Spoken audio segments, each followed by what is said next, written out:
Ndabashuje nshuti bakunzi b'Ibyaro TV mudahwema kudukurikirana. Uru ni urutonde rw'aba DJ bagezweho hano mu Rwanda kandi bakunzwe bafite hit cyane. Ese uri kwibaza ati uwabo wa mbere ni uwuhe?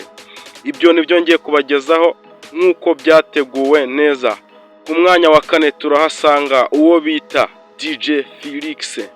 DJ Felix benshi muramuzi, ni umukobwa ukomeye cyane hano mu Rwanda ukora ibitaramo akaba yahabonetse bigatuma bimushira ku mwanya wa kane. Uyu ni umukobwa utumirwa mu bitaramo byinshi akabacurangira mu birori bigiye bitandukanye ahantu henshi aba ahari. Uyu ni umukobwa kandi bavuga ko ashobora kuba ari single ariko ntawamenya neza kuko bamubonanye n'umuhungu baravuga ati uyu se mwamukundana, dore ko bamubonye ari kumuha gifuti. Twikomereje rero, uyu ni umukobwa bakunda ari benshi mu Rwanda kandi uyu ni umukobwa uzi kuvanga imiziki cyangwa se kuyicuranga neza kuko ibinyamakuru byinshi byagiye bimuvugaho biravuga ati kabisa DJ Felix respect. Twagiye ku mwanya wa gatatu turahasanga uwo bita umukobwa bita DJ Crash. Benshi muramuzi cyane, muramuzi ahantu henshi arahakora kuri za RTV mu kiganiro moto Magic FM mwaramwumvishe. Uyu DJ Crash nawe ni umukobwa ufite impano idasanzwe kandi ukundwa n'abantu benshi, dore ko bamutumira mu bitaramo bigiye bitandukanye kugira ngo aje kubacurangira.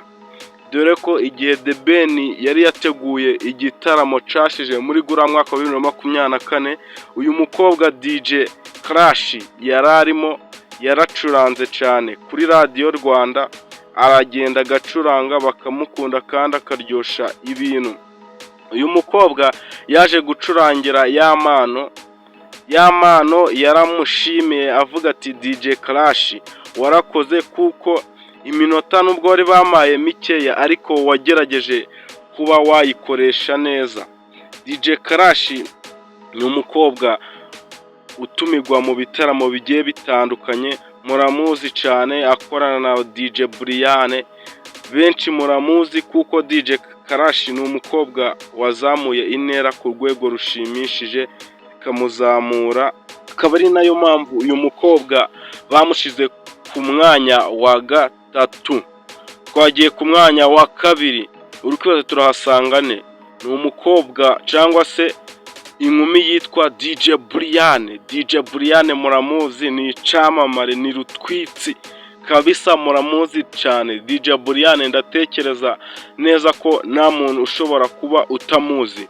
Uyu ni umukobwa ukomeye hano mu Rwanda, imiziki arayivanga agasha. Uyu ni umukobwa ufite impano idasanzwe, dore ko henshi bamutu kugira ngo abashe kuba yabacurangira muri ico gitaramo kuko DJ Brian ni umukobwa uvanga imiziki neza, afite urwego rushimishije bitewe nuko abifitemo uburambe cyane kandi akaba bimazemo igihe. Bityo rero yanavuze ko kudija cyangwa se kuvanga imiziki ari byo bintu yumva bimushimishije mu buzima. Ibyo iyo ari kubikora aba yumva anezerewe, ni nayo mpamvu mubona yishimye cyane, abyina, akeza, aseka, bikaba rero ari byo byamushize ku mwanya wa kabiri. Uyu ni umukobwa ukomeye. Twagiye rero ku mwanya wa mbere turahasanga DJ bita nde? Uri gutekereza ari nde wowe? Ni DJ ukomeye cyane, muramuzi kandi muri benshi, uwo bita DJ Black. DJ Black muramuzi cyane, ni umusore cyangwa se umusore ukomeye cyane. Uyu DJ Black muramuzi, akora henshi cyane, ahantu henshi mu bitaramo, ku maradiyo, ku mateleviziyo, imiziki arayivanga arashwanyaguza. Uyu DJ Black muramuzi akora kuri Magic FM.